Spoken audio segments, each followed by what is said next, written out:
neodhalila zločiny těch největších patrech. Opět, ptám se, vyšetřovateláta a i další bylo správné,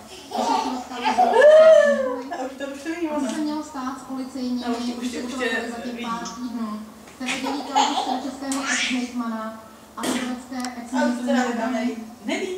Tehdy pracovali správně, zatímco dnes ministr financí mluví o policejní šikání a premiér toleruje bezpečnosti tu věci.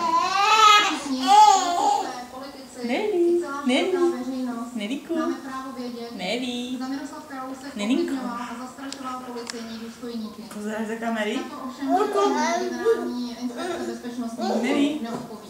Skrze ustavení sněmovního vyšetřovacího orgánu máme možnost demonstrovat celou věc řádně prošetřit, vyvodit z ní jasné závěry a odpovědnost jedince i celé vlády. Proto musí vzniknout mimořádná parlamentní komise. Proto prosím vás všechny, abyste podpořili nejprve program mimořádné schůze a následně zřízení vyšetřovací komise poslanecké sněmovny. Děkuji za pozornost. Děkuji, paní předsedkyně. Řečník Vlastimil hlavně požádal o slovo pan ministr financí Miroslav Kalousek.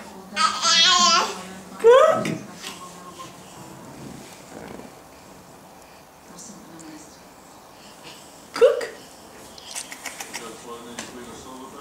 Kalousek.